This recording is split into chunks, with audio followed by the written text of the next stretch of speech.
Hello guys, may hapon. I-share lang namo ning paano mo no. Kanibang area na mo nga kuan kay sa pag-promote mo na mo sa chemical nga ginahimo na mo na uban nga doubtful. So mo ni siya ang amuang katong ikaduhang area nagabunga na nagani mga gipumputos gabaging mi karon. Kaning portion mo ni murag dagko na mo jutay og bunga nga itag kasagaran diri pito ang gawas. Pito na walo kana walo man ipakita na. Kana walo na siya. Kaning duha nga nagatbang pito. Kana na diri na ko. Ale. Na ba ko sa information ba. Mo nitong kuan first 3 to 4 nga followers nagpili na midaan. Tanawan niyo. Ano mo pay pag-shoot sa mother plant. Dako na kaayo ang kuan. Nagmahay gani ko nganong kaya ang katunga ani gikuan mo mo ba? Mura ba og trial and error ba nga ang katunga sa area is kadto nagpili mi og anak daan sa first 3 to 4 nga naggawas. Then ang dito spikas gi-zero out na mo ang first tulo or upat dito namin sa ika-upat or ika-5 ika-6 katong second batch na ba. So gagmay pa dito. So kani siya tanawan ninyo. Dagko na kani. Oh. Kani pila ning bunga nila. Oh, isip isa duha. 3, 4, 5, 6, 8 ba? 2, 4, 6, 8 gid yan. Oh, 8 ka sipi. Unya ang anak lagi oh, awan niyo ang anak. Dagko na kayo.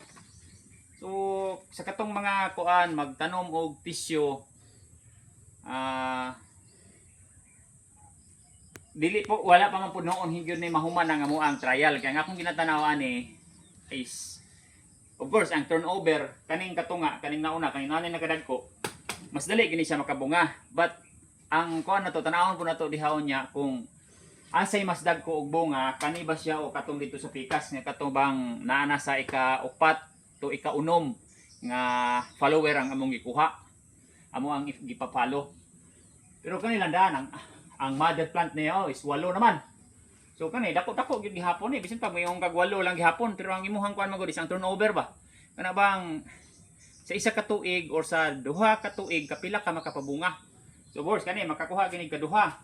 Katong dito murag sumusubra siguro sa duha ka tuig og mo to atong basihan pikas. So kani mas dali gyud ang imuhang pagpabunga sa ikaduhang kuan ani raton o katong magsunod ba.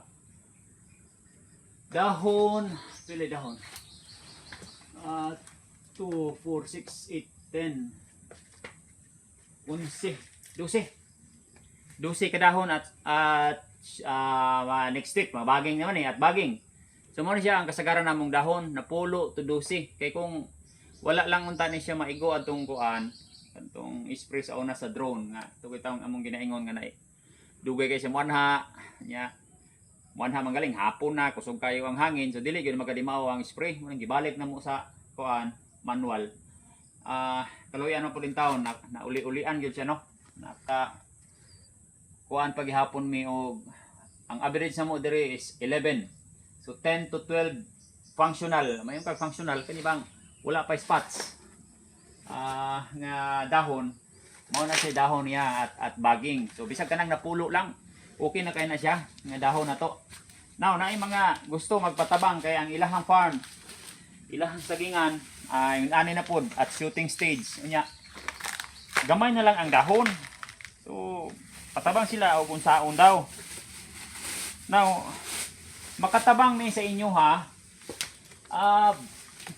Kung naalam mo within Davao region, pwede raman ta mo schedule o bisita o gusto gyud mo magpabisita.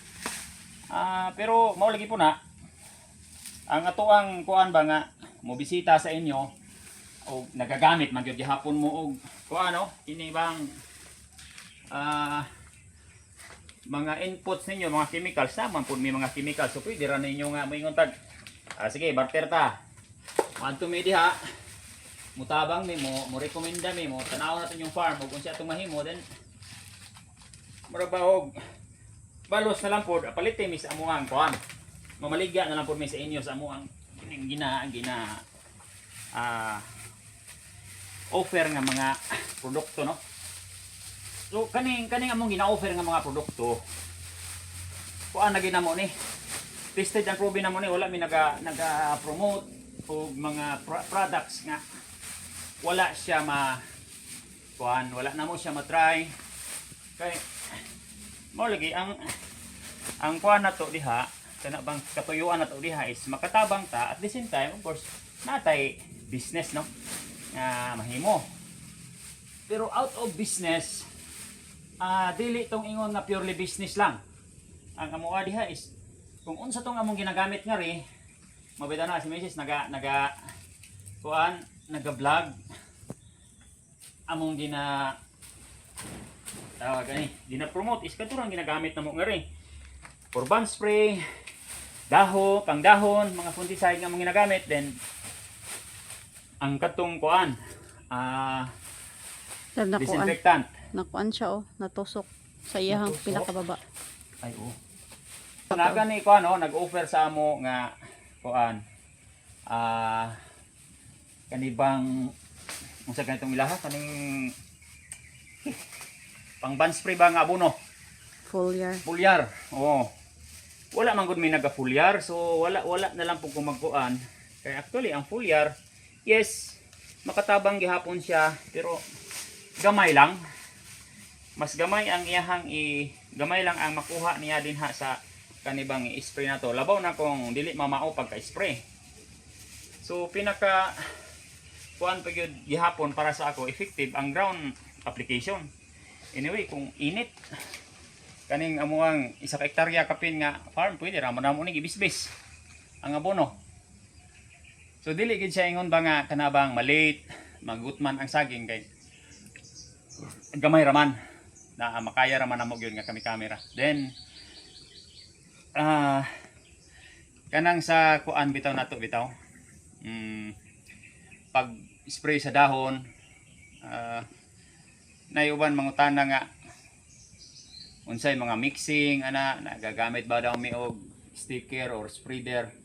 Actually ang mangkusib is pwede man nimo na siya dili gamitan kay pag makaugal lang gina siya, pilit gina siya kayo.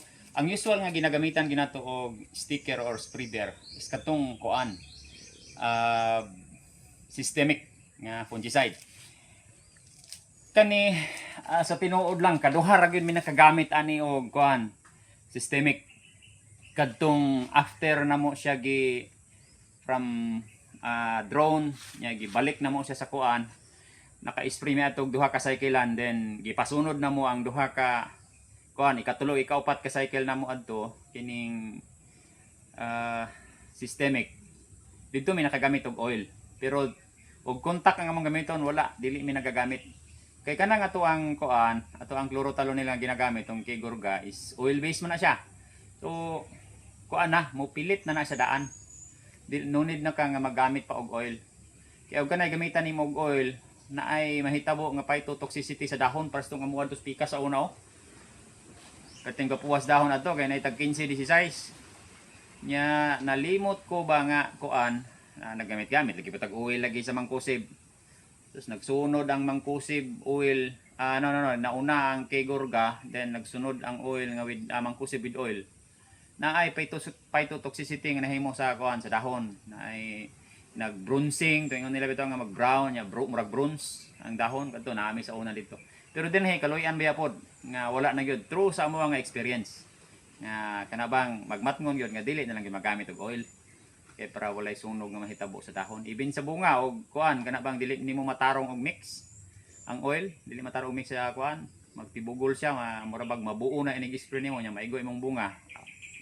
Nagyud gihapon ang sunog. So katong mga mga duol ra nga medyo dako-dako mo og farm nga tabangonon. Pag message mo kay magsabot ta og unsay dagan. Ang amo lang makatabang pud mi sa inyo kung nanginahanglan mo tabang. Kini nga mo ang yes, mao ni katubang paghawan ako sa kumpanya din nagsugod mi aning sagingan. Mao na isabot na mo ni Mrs. Once mag-vlog ta, sige i-vlog. Ako dili ko gusto aning mag-vlog no. Wala na sa ako ang vocabulary. Pero kay magsige maghangyo niya ako ang partner pod niya, siyempre magitang mga bana no, kung sa tong kalipay sa ato ang mga pares, ato lang gid pong suportahan. So ang amo ang sabot adto is sige mag-vlog ta. Primary purpose na to is to help ang atong advocacy is makatabang sa atong sigkatawo nga ma-share na ko ni akong kahibalo nga kana bang di lang gud pud ta magpabayad. Pero kay naman po di ay pwede pa natong i-insert kay daghan man gud pong sig pangutana sa mga gamit yun na sige mamaligya ta pwede ra. So ana lang katong kuano si sir nga nagpasalamat siya. Yes sir, welcome ka kayo sir kay mao man ang amuang kuan pod.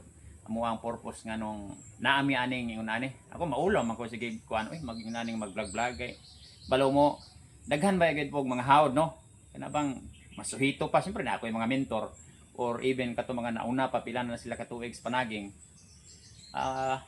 Nara po uban gyud pod nga dili lang gyud pod sila magkuan mo share o kuan kay siyempre na po siguro maulaw pod sila. Pero nabi po uban pod nga mga kaubanan nato sa una tong mga first 3 to 4 months na mo ani. Ang kay migbaser. Pasito-sito daw murag kinsa, murag bagdako ang farm nga. Sila daw ang ilahang farm is naa sa 30,000 kapunuan. Nya nga mo is isag tunga ra manageable ra kayo. Bitaw tinuod man na. Wala man mi magkuan sa inyoha nga gwapo mo farm, dako mo farm, inyoha nang gasto. Pero nga mo lang nga ri, ang katong paras nilang suwito man gito sila no kay mga dagko sila farm. Pero katong mga beginners pa pod ba, newbie pa sa panaging nga wa gyud hanaw in town. Nya gusto gyud mo venture. So mo toy amo ang gustong kuan kana bang matabangan. So mo ni among ikapakita pod sa inyo nga di man pod gwapo gyud kayo, perfect ang farm, pero makakuan pod ka nga og kining presyoha karon nga by the way, presyo ta magsisgot. Naa na mis 40 karon bag-ulang. Magsugod bi nami agreement with buyer na mo by next week magsugod mi 40 all in. So, just imagine tong harvest ng mga gatos pikas nga kuan 20 kilos ang average. Mo income gid ang farm, no? Sa 20 kilos sa tag 40 is 800 na siya. So 800 imong bulig nya dinhi mo timanon, di ka mo spray. So atong i-grab ang opportunity karon labaw na og ingon ani ang stage sa inyong sagingan nga kana bang gabungan na og ang dahon is tabangonon kanang 7 or even 5 nga functional at bagging. Dili ko maka-promise nga makuan gyud nato na kana bang ma-save gyud nato na tanan ng 5, but I can guarantee nga kanang 3 functional pa gyud na siya inig-harvest nimo. Basta kay mutuman lang ka sa ato ang kuan mga recommendations, the way how we spray, mixing, pila ang kanabang cycle interval sa ato ang pag-spray o ang pag-spray mismo. Kay naa gyud diha ang kuan, ang kanang effectiveness, even unsa nga chemicals ang imuhang gamiton sa kagwapo kung imuhang pag-apply, pag-mix dili mao. Dili na mamao. So, sige, kadto lang, murag taas-taas na gini nga video no. Maayong hapon pag-usab sa tanan.